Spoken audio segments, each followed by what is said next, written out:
Hi, and welcome to this week's episode of The Guest List. I am your host, Steve Guest. A huge warm welcome to all of you that are listening. For those that haven't listened to an episode before, this podcast has been born out of the success of my first book, Top Biller, The Life of a Recruiter, and a growing network of individuals that are looking to improve and find motivation, inspiration, and empowerment from a collection of sources. I put the podcast together really because from selfish reasons, I want to talk to exciting people, far more intelligent people than me that can offer value and content. And this like the best way to kind of gather all that information. So today's guest, I'm really excited to get to chat to and ask some good questions too. So without further ado, I'm going to run through today's guest's bio. This individual, life passion is coaching people to achieve their full leadership potential. He enables clients to take back control, create time for themselves, and develop an ability to be focused and help their individuals achieve their goals. Throughout the 20-year career, this individual has worked with athletes, business executives in elite environments, including professional rugby and football players, world-ranked tennis players, and C-suite executives at multinational companies.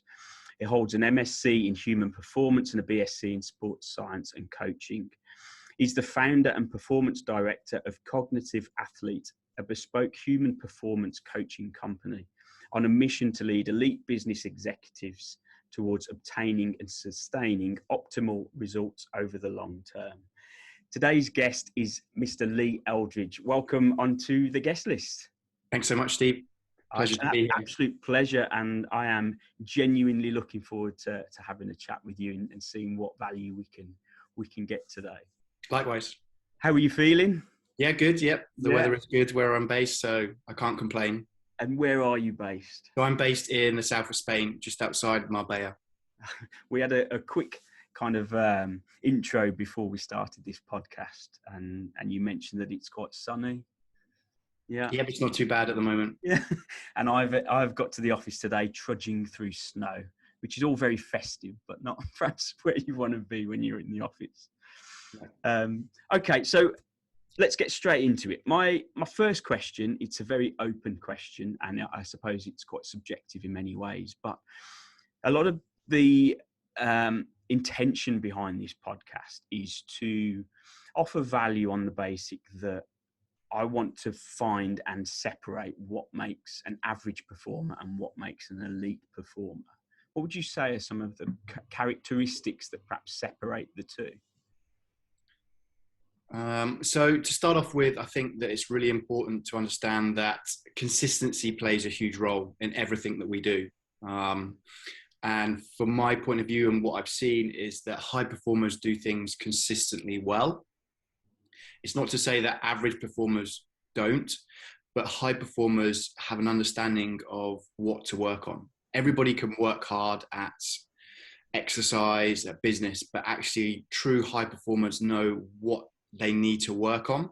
Mm-hmm. And that is kind of something that helps shift that needle, especially when you get to elite level. Mm-hmm. You're not going to make huge jumps in increasing your performance or being more productive. Mm-hmm. It's very much a stage of just trying to get a little bit better each day or each session or however that might look. And if we think from a professional sporting role, you take the top football players, all they've done all their career is just got that little bit better year on year. Hence the reason why you or I could never become as fit as a professional football player. We've just kind of left it too long. I'm definitely in that bracket. But from a business point of view, especially when you have to understand that there's a slight difference between professional sports and elite business. Obviously, in professional sports, we're talking about maximizing that player's potential and that player's career for such a short period of time. But with business, we're looking at more of an endurance event. If you want to become a CEO or a leader of a company, you've got to play the long game. You've got to be in it for years upon years to develop your knowledge, develop your education, develop your network, and the key relationships that are going to enable you to push for that position, and automatically gain all that experience of understanding what's going on. So if you think of it as an endurance event, then we're talking more about how to optimize your day-to-day, week-to-week, month-to-month. And in a nutshell, the best high performers are what I call proactive reactives.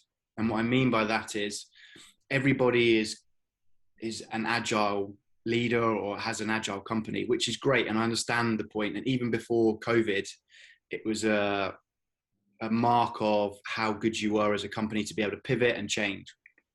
The problem with this is, from a sporting terminology, agility means that you need to slow down, change direction, and then re-accelerate. And that costs energy. And there's no difference in business. And what we haven't done is we haven't really kind of sat back and thought, how much energy is this taking out of us? And how much are we demanding of the people around us?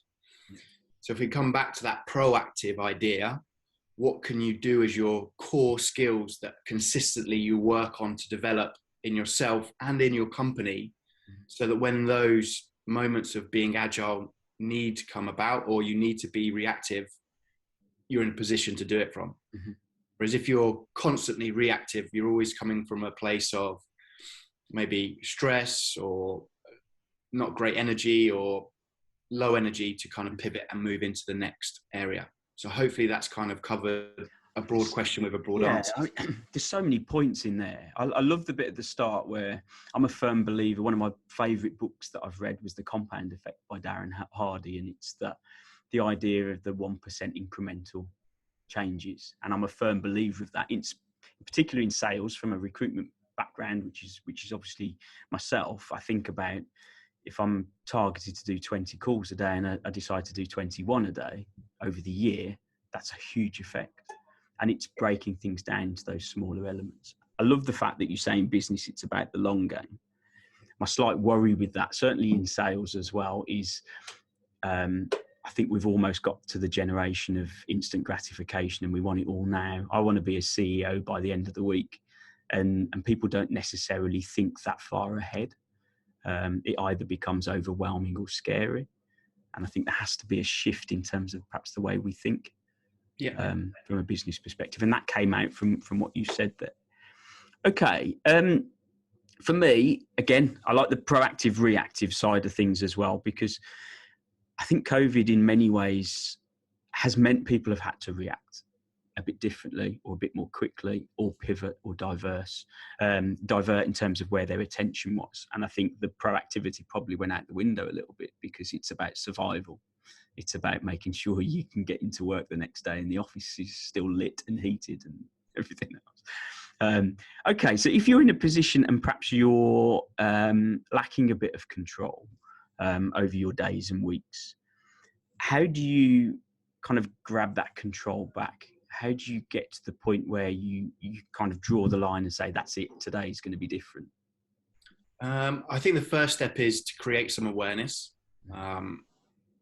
It's interesting to talk to people and they don't actually realize they're in this kind of lack of control to a certain degree. They're just going, they wake up, grind away, hustle, whatever you want to call it. Then the day finishes, go to bed, and it's kind of Groundhog Day to a certain degree. So the first step is to kind of create that, right, what's going on. The second thing is to think about who controls you. So a lot of the, CEOs or C-suite people I work with, they have limited control to a certain degree over their diary. Actually it's their PAs or their EAs that are the ones that are kind of the filters. If I am working with a client, if they've got a very good PA or EA, life becomes much easier for me because you're trying to get to see that person. So that's kind of the key stakeholder to a certain degree with some of these individuals. And then it's to have a discussion about, right, where can I carve out some time during the day that's mine, that I control, that I don't allow anybody to book in a meeting with me. And it gives me an opportunity to do my most important tasks. Mm-hmm. At the moment, what I'm seeing is that people are on back-to-back Zoom meetings, and then they do their work kind of late afternoon or early evening or late evening in some cases. Well, if we think from a performance point of view, and especially a cognitive performance point of view, that's not ideal to be able to do your most important work when you're fatigued at the end of the day. So what we're trying to do there is carve out some time during the day. We know that we go through these peaks and troughs. You know that there's points during the day and everybody's slightly different. Most people are predominantly 9 to 11 in the morning, where they get their most important tasks done, or can do, or can become focused about what they're trying to do. The problem comes is that that's the main time that most people have meetings, because they want to get meetings out of the way to go forward. So the first thing to do is carve out some time during the day. And it can start off with as simple as, 15 minutes, 30 minutes, whatever you can do. And what I found from experience and working with these individuals is that once they get half an hour in the block, or the book, it's quite easy then to stretch out to 40 minutes, 50 minutes, an hour, till it gets to where they're in that kind of mindset, or they understand how long they can concentrate for. Most people can really only have huge 100% concentration for around 90 minutes. Then, our performance drops, we start to kind of lose that concentration. And if we think about it, I think the stats are, on average, people get interrupted from work every 6 minutes. So if you imagine that is always going on, we have this, we can't multitask it. People think they can, but we can't. All that we do is we task switch. So we go from one thing to the next thing to the next thing, especially when we're looking at high cognitive tasks. And there's a gap in between each of these switches. And that takes us a little bit of energy and a little bit of time to catch up. That's why if we think about it from a Zoom meeting point of view, most people are a couple minutes late. They've jumped off a call, they're straight on the next call, and their brain is like trying to process what's just happened, but also get up to speed, which is happening or what is about to be discussed. Yeah. And that brief kind of 2 to 5 minutes is heavily demanding on our brains. And it doesn't need to be if we're able to finish that meeting 5 minutes earlier, make some notes about what's just happened, or just read through the agenda of what's coming up. Yeah. And by doing that kind of helps that situation. And they're the first steps of trying to take back a little, some control. Now, what you do in that time is what's down to you. So if you do need to do some physical activity, you prioritize that. With COVID, I was hoping that people who'd save all this time on commuting would use it to do physical activity or to do hobbies that they enjoyed. Whereas what's happened is they're just working those hours now. Yeah. So instead of traveling an hour to the office in the morning, they're starting work an hour early. And now companies are trying to shift back into a hybrid model. People are like, oh, well, where am I going to get these extra 10 hours of work that I've been doing for the last 18 months into my day? Mm-hmm. And it's an interesting conversation to be having with your boss or your manager about how you're going to do that. So that's kind of the first starting point. It's created some difficulties, hasn't it? And I think it's probably happened without us even noticing that these things were going on. Picking up on from what you said there, one of the big points for me is just the simple awareness of how you approach your days and your weeks and the tasks that you have to do. I talk about a lot in these podcasts, in the fact that I am very process procedural. I don't like change. I have things set in an order, probably borderline OCD to the thing. I hate being late. I had to apologise to you because I had some technical issues here. That plays havoc with me. And it takes me a while to perhaps come down again because I'm already 4 or 5 minutes late, and it affects the knock-on from that.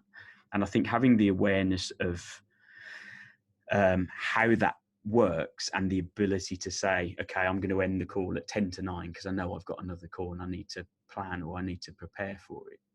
For me, it has to happen in my head anyway.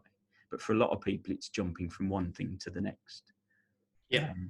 And as you say, the energy and the concentration within those moments are heavily intensive, aren't they? Yeah. And you imagine that you might have anywhere between 10, I don't know, to 16, 20 calls a day.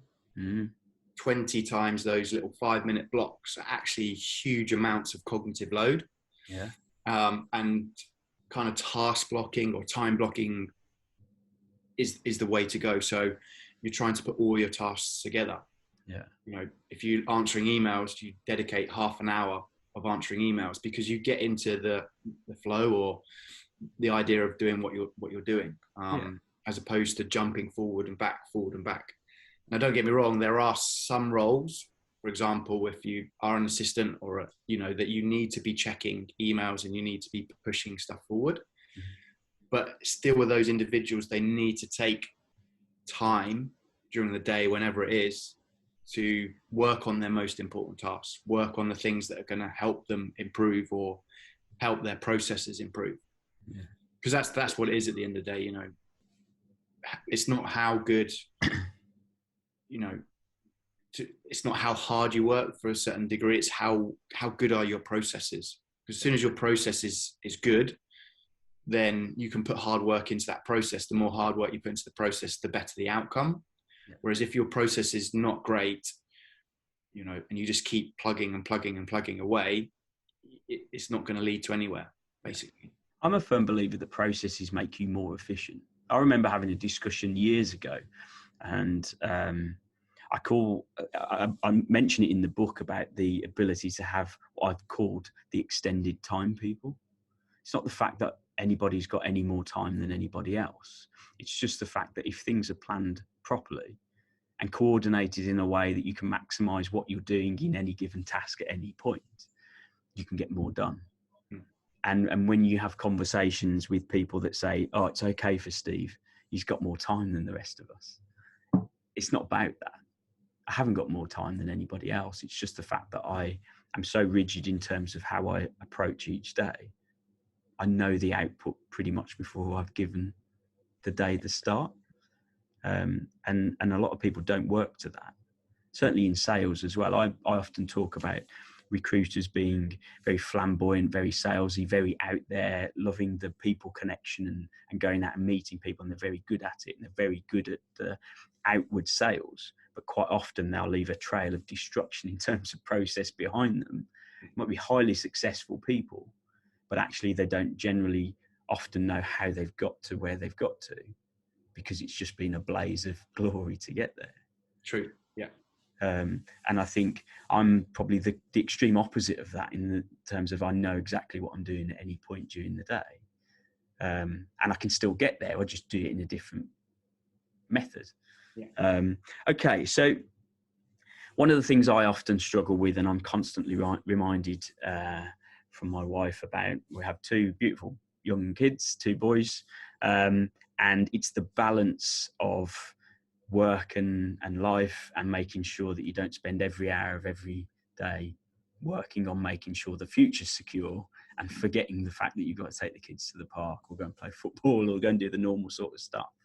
How do you balance that feeling of guilt where you're perhaps in the office and you know you should be somewhere else? Well, I think there's no such thing as kind of work-life balance. I think there's just life, and work is a pillar of your life.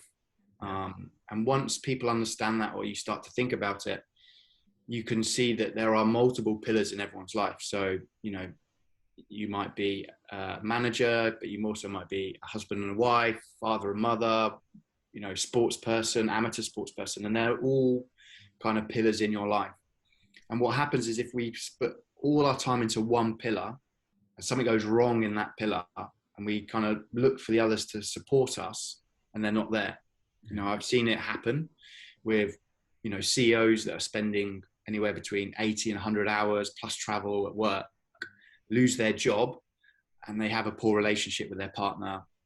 They don't really understand what's going on in their kids' lives. They're unhealthy because they haven't given any time to that. So it's to kind of make sure that you are spending time in each of those pillars, and to understand that by spending time in those areas, you're actually improving all the other areas. So if Steve has a happy marriage and kind of a good relationship with his children, there's no doubt in my mind that he'll be more productive at work. There'll be less worry, there'll be less kind of thinking about what's going on, and you'll be actually able to engage 100% in that one thing. We are really, really bad at not being engaged on our tasks. You can be sat there kind of having dinner with your family and you're probably thinking, oh, I need to do that tomorrow, I've got to do that. You're not actually with them in that room. And that is key, to make sure that you carve out that time to be engaged in that one activity. This is the main reason I think that a lot of the individuals I work with are into their endurance events. It's madness. I don't know why, if you're a CEO and you work 70 hours a week, that you want to go and train for a triathlon. Yeah. But what that does is it puts you in the middle of nowhere, not on your phone, and all you can do is just focus on running on that road or cycling, or swimming or whatever it is. And it's just a moment of engagement in that. Now we bring it back whereby kind of you're, not being truly engaged at work. And what I mean by that is that things are coming in, you're being very reactive, you're not dedicating that engagement time on the thing that you should be engaging. How often you're in a Zoom meeting and, you can see the person scrolling through their emails or talking to somebody on their phone. They're not engaged in what you do. I've been in workshops and delivered workshops whereby people are on their phones or looking at emails, and you're like, either be really engaged in this workshop or don't. Be here. Yeah. And it's tough to, to be honest with people. And if I went back to your other point, when people say, oh, I'm too busy. No, it's not that you're too busy. You just, I'm not one of your priorities. Yeah. We're just always prioritizing. Yeah. So being too busy is a nice way of saying you're not one of my priorities. Yeah. And I'd much prefer people to be completely honest and just say, hey, look, you're not on my list of most important things, or you're not in my list of really people I need to speak to. Hence the reason why I dedicated more time, because we've all been in meetings where we're with our boss and we're like, well, I should really leave this meeting because I've got to speak to somebody else. But that person takes your priorities. Yeah. And that's how simple it is. You're not too busy to go out and exercise. Exercise is not one of your priorities. If exercise was one of the things that you wanted to do or needed to do, you would make time for it. Yeah. And we only make time for things when we put them in our diary. It's much easier to move something around when it's in there. Like, for example, obviously, we were hopefully doing this chat on Tuesday, but because of snow issues and weather issues, we moved it to Thursday, as opposed to, it not being booked in. And it was much easier just to craft in a different slots, knowing that we could move a jigsaw puzzle around as opposed to try and make time out of fresh air. So that's one thing I think that there's such valuable points in that. And I'm a firm believer that if I'm in a meeting, obviously phone's on silent. Yeah. If I'm sat talking to someone in the office and it's an important conversation, it's about even shifting your position away from your laptop so you can't see it. Phone goes over so you can't see anything arriving, whether it's a text or a pop-up, whatever it might be. It's about being engaged in that very moment. And I'm not perfect by any stretch, and quite often I can have conversations whilst scrolling or whilst reading an email, and I have to almost be self-aware to say, I'm really sorry, can you say that again? I wasn't listening, or I was preoccupied, or I was distracted. And I've made a concerted effort to do that. We used to have management and director meetings where we had a box at the front of the meeting room, and you had to put your phones in the box before entering the meeting room so that everyone was in the moment and engaged. And I think It's a good exercise to do and to have, because so many of us are preoccupied by everything else and other things that are happening that quite often we miss the most important bits that we need to be listening to. Yeah. Okay, so in terms of 100% engagement and making sure that we are always in the moment, there's some really good points there. Are there any tips other than perhaps turning your phone off and perhaps getting yourself out of that zone that you can do? Is there anything that we can practice perhaps on a daily basis?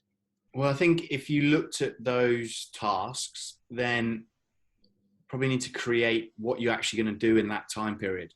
Mm-hmm. If you don't have goals or you don't have things to get done, you won't. You'll shift. You'll start to kind of preoccupy your brain with something else. So making sure that you set those clear goals. Yeah.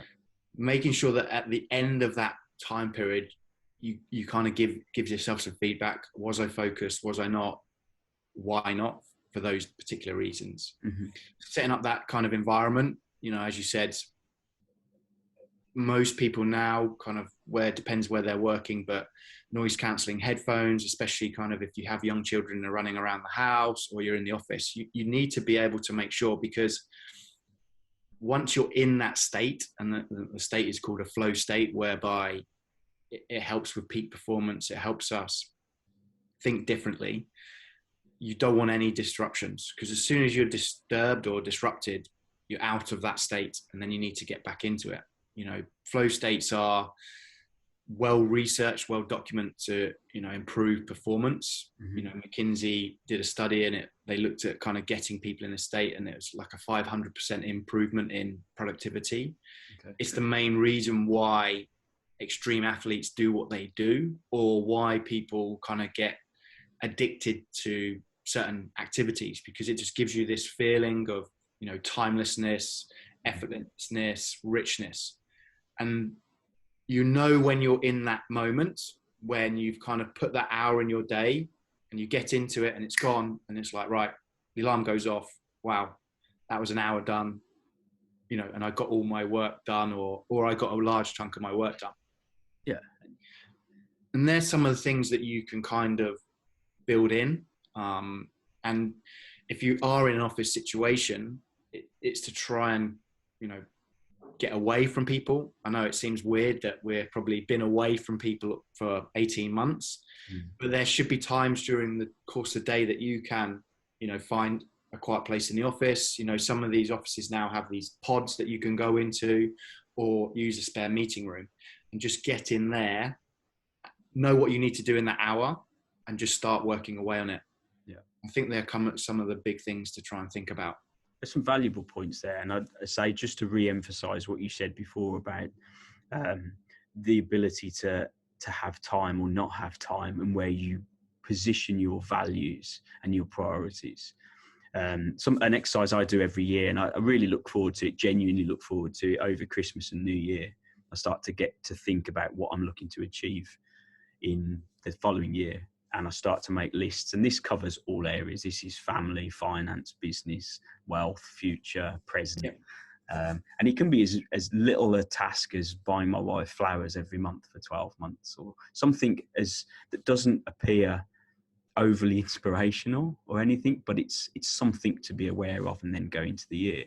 And I create, I suppose, without knowing, a list of priorities as to what I'm looking to do. It might be to lose weight. It might be to go and see if I've got any muscles left in these arms and I can still run 5 miles, 10 miles, whatever it might be.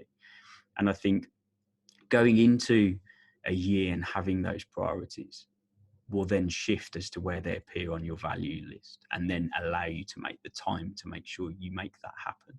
Yeah. Okay. So, a lot of the listeners, a lot of the people that tune into the Guest List podcast are salespeople. They are either high achievers or wanting to be high achievers, or even just embarking on the journey where they want to be successful. And recruitment as a vocation is littered with rejection. It's littered with missed targets, missed goals, frustrations. Most of that happens on a Monday, by the way, because people don't turn up for work on a Monday generally. And it sets the week up either on a huge negative, or on a hurdle that you've got to get over within the first maybe hour of the day.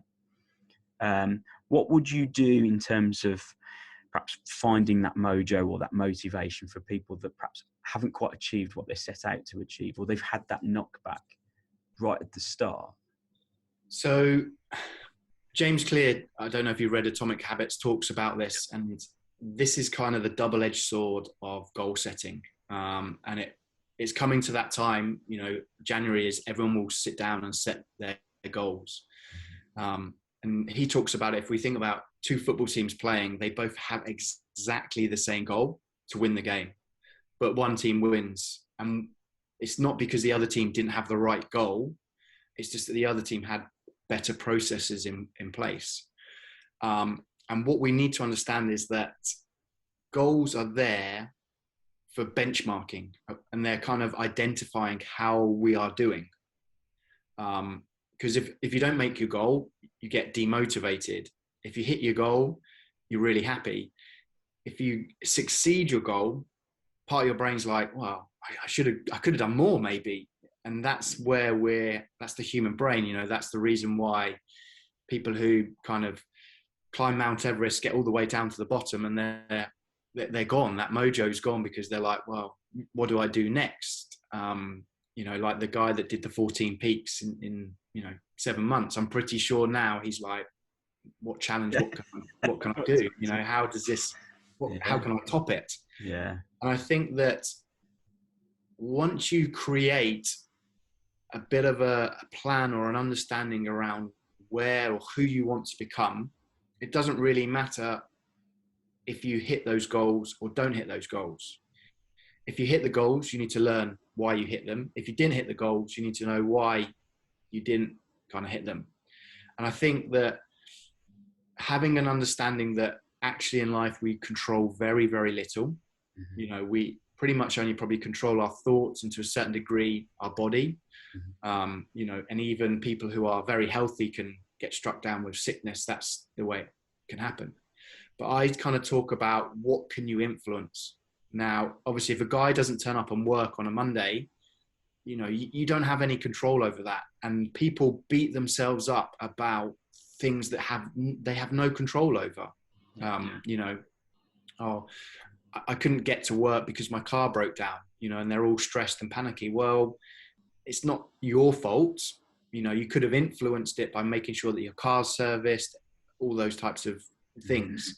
But I think that people are very hard on themselves. Now, people are sat there thinking, yeah, but I want to be a high performer. I need to be disciplined. I need to work hard. Yeah, you do. But you also need to understand that things are not always going to go your way, and to take that emotion out of the situation, become a bit more disassociated with what's going on, and really use it as a learning experience. I'm working my way through Jimmy Carr's new book, and it's quite interesting that he just talks about, as a comedian, you've just got to get used to failure and kind of just know that it's going to happen. And I suppose it's probably one of the worst things when you make a joke and no one laughs, you get immediate feedback, and that's a failure, and you've got nowhere to hide. And I think that people kind of use you're not hitting a goal as like, oh, that's it, out the window. I haven't lost this weight, training program was rubbish, or my diet was rubbish. Well, no, that's a bit kind of OTT. Just kind of sit back and think, right, where can I go around and learn from it? I think that, I'm not sure if it was Alex Ferguson or Clive Woodward was like, look, we learn more about a team when we win than when we fail, but we still have to learn. And I think that's kind of important. The biggest lesson, isn't it? And I think it took me a while. I've been recruiting 16 years, so you'd say you get used to things not happening when you think they might, or being let down, or things going wrong. And I think probably the first, maybe 4 to 6 months of recruiting, I took everything so personally. But they told me this. They told me they were going to be there. Why didn't they turn up? And obviously you're getting grief from various parties because it hasn't quite happened. And it can be very tough to take. Somebody that genuinely cares about how you work and how you deal with people, and then to be let down is tough. Yeah. And I think I got to the stage where I would learn the lessons as to, okay, well, was there anything along the process that I didn't do? Did I shortcut anything? Did I not follow through in certain things? Did I not ask the right questions? Should it be something that I could have managed? And if there's answers, yes, you build it into the next one. Yeah. And you slowly improve, and you find perhaps those 1% changes that we talked about right at the start. But actually, it became a position where actually, when it went wrong, it taught me a better process, or it allowed me to add in an extra element to what I did, and it made me a better consultant. But even 16 years on, those days still happen. Yeah, true. I think that one area what's quite interesting is we all talk about the skill of giving feedback, but nobody really touches on the skill of receiving feedback. Yeah. And it's a mindset thing to a certain degree, that you're trying to get it so that anything that person can do or say to you, it's down to you how you interpret it.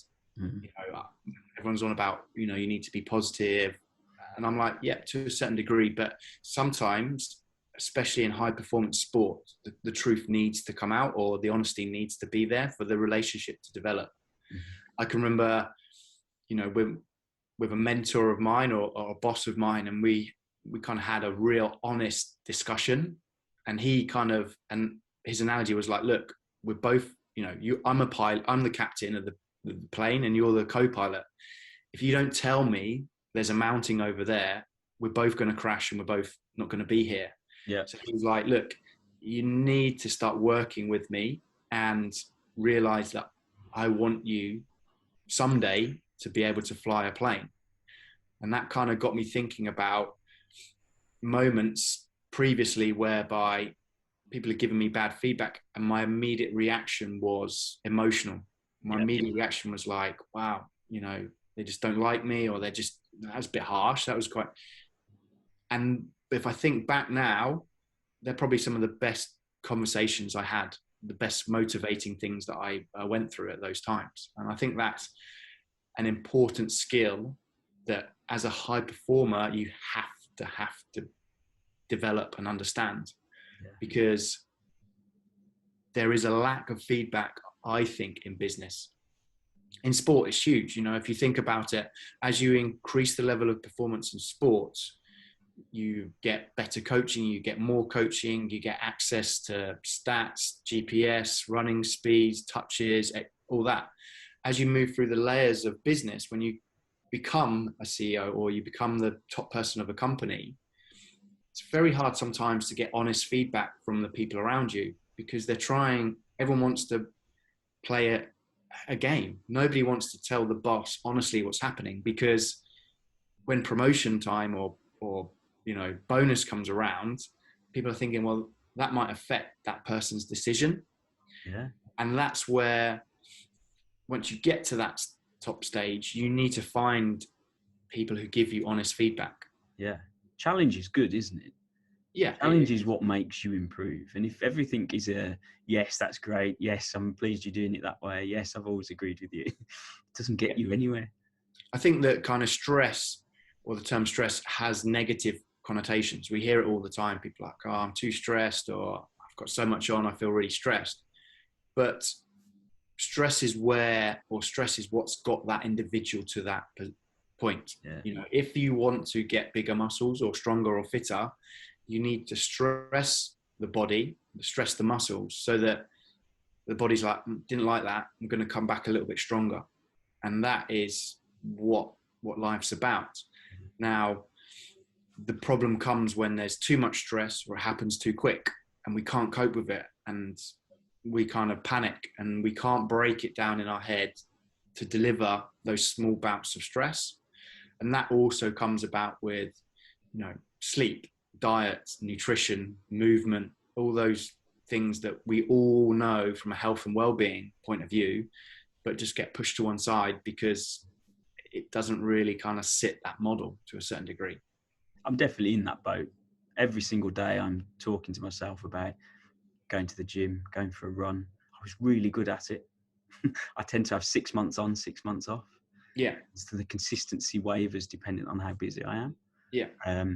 But I know I get up every day and I know am I going to get some exercise today? But the fact that I've just said that then is still not convincing enough for me to go for a run when I get home. And I need to sort that out. That's where, for me with kind of fitness, it's important to set goals. Just going for a run or whatever, you need to be a bit more specific about that. Like if you, not saying that you want to, but if you want to run a marathon or the London Marathon, for example, we have, middle of April, it's 26 miles. We know that you can reverse engineer what you need to be doing. Yeah. Whereas some people are like, I need to go for a run. And I'm like, how long? Well, I normally go for 30 to 35 minutes. How far do you go? How fast do you do it? What's your heart rate? All these types of data points that can actually help people think, right, okay, I'm going to do 2 runs. These are the distances. This is what I'm going to try to do. It helps. I see so many people go to the gym and they walk in and they just start looking around for the first machine. What am I going to do? Yeah, what am I going to do? Oh, look, somebody's using the bench press. Well, I can't do that. And you're like, no, what you need to do is just go in. You don't have to be kind of writing down everything you do, but just go in with a piece of paper or something on your phone saying, right, I'm going to do this today. Yeah. And then get to the end of the session, think, right, did I do it? No. Okay, why not? What do I need to change?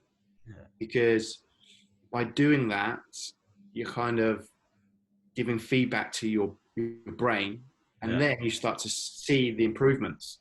Because most people, if I speak to them like, oh, okay, you did X on a bench or X on a squat, or you ran, 5K. But most people, when I say, well, how much did you lift or how fast did you run?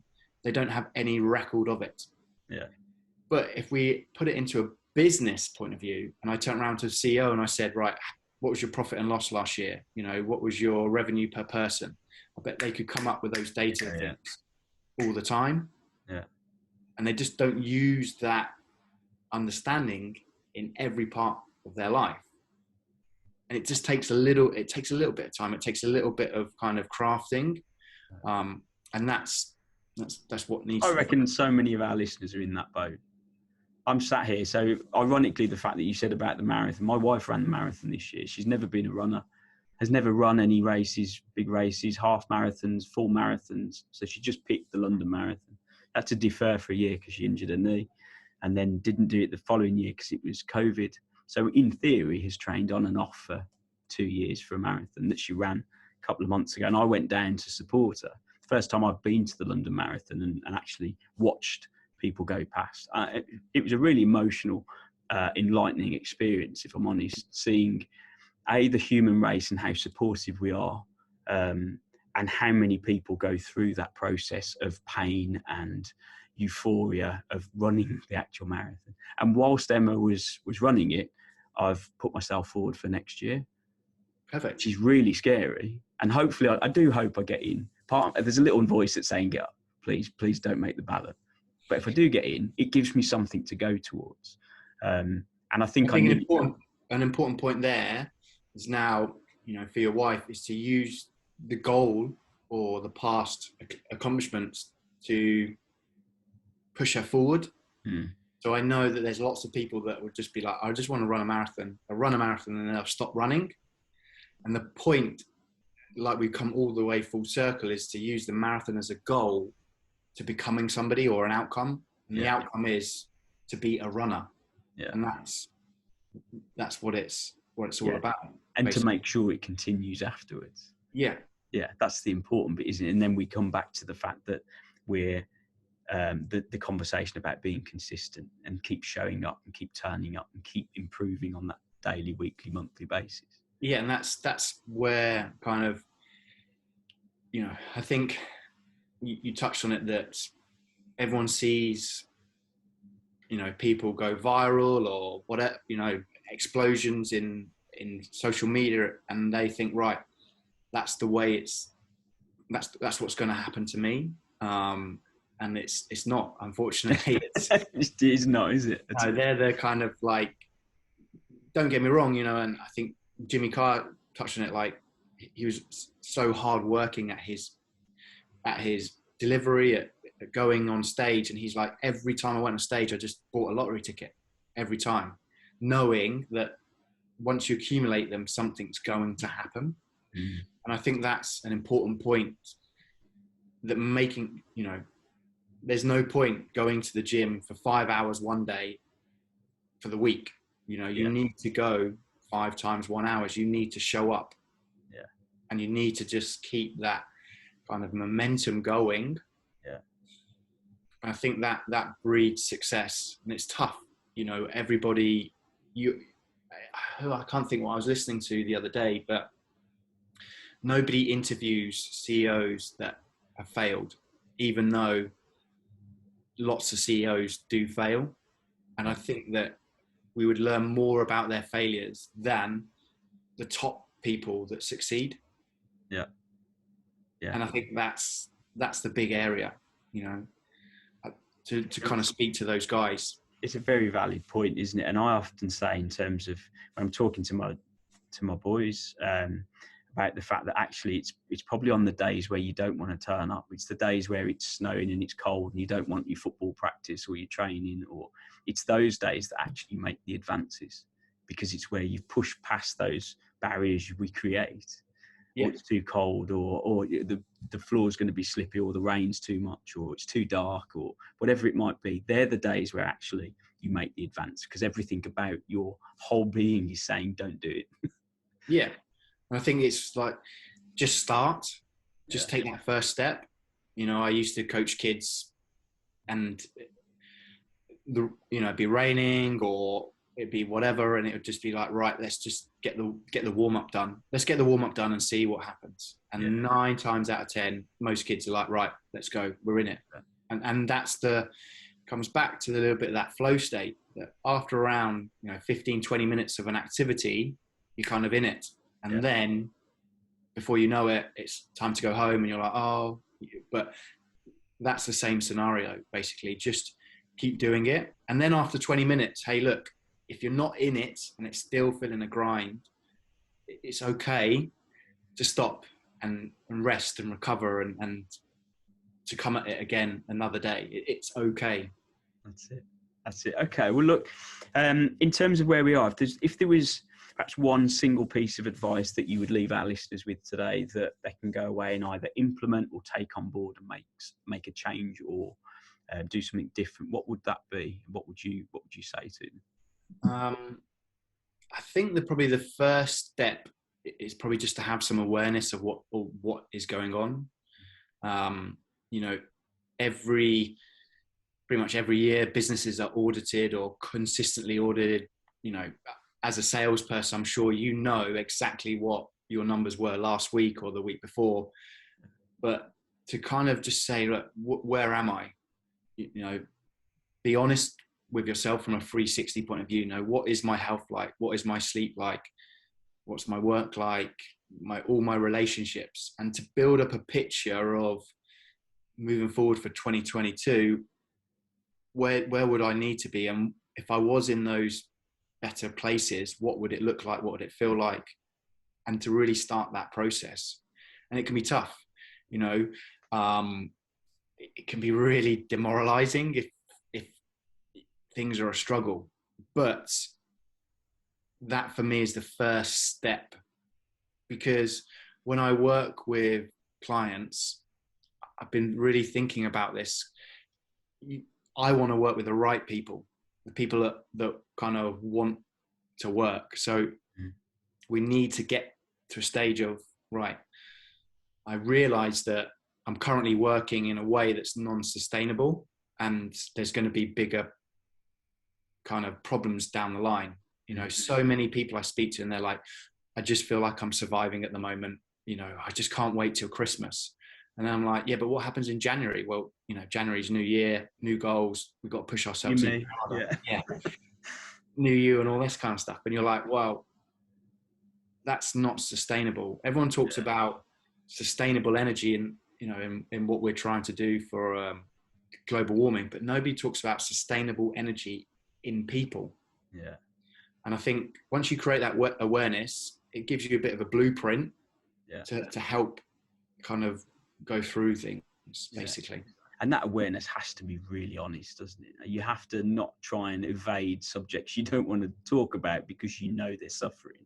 Yeah, and if you have friends that are abrupt and honest, Yeah. they're the people you need to go and, I'm not going to go to, a nice guy, because a nice guy will be like, yeah, you're doing well, or no, you want to hear the negative. Yeah. And then not have an emotional reaction. Yeah. Say, yeah, that's not go away worse than when you arrived. Yeah, have a punch up or just lose your friendship. Yeah. But realize that it comes from a place of improvement. And I think that's where kind of coaching really helps people. And there's a big area in coaching in business has exploded. Professional sport coaching has always, from once it started for people to help. I think the benefits of an external coach is somebody comes in and they're non-biased to the organization. I don't care I'm not playing political games to whatever. I'm here to help this individual with their problem, their obstacle, or what their goal or their outcome is. Whereas I think with a mentor, it's a little bit different. There might be somebody in the company. So there's an area there. And that's where I think that coaching, if done right, can really help somebody create that awareness and have that honest discussion. Because you know the answers already. I can hear in your head, you're probably thinking, right, next year I need to do this, this, and this. So you know what you need to do.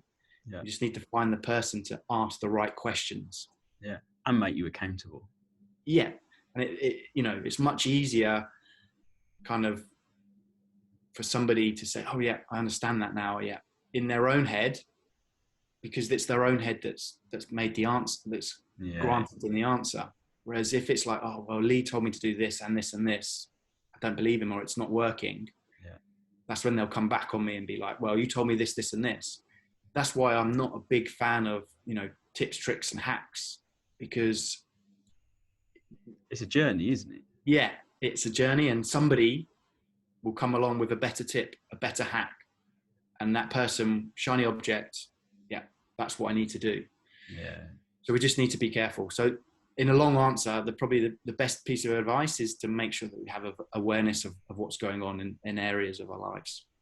And you kind of touched on it there, just as we're drawing to a close, in terms of if there's listeners out there, and I'm sure there will be a number of listeners that need that support, need that help, need that extra support, perhaps are looking for a coach or somebody to come in and help them find those lost hours or that extra energy. Where are people most likely to find you? So I have a website, www.cognitiveathlete.co.uk, and on LinkedIn, Cognitive Athlete, you can find us, or LinkedIn just by my name is probably a great way to start. To find YouTube, that I've got some videos out there on talking about sustaining high performance and a little bit about how to start your day, and some stuff there. So that's probably the best place for people to find out more about me or to see what I'm up to. Fantastic. Well, I'll put all them links in the show notes. It's been an absolute pleasure, Lee. Thank you so much. You're welcome. It's been good fun. Good stuff.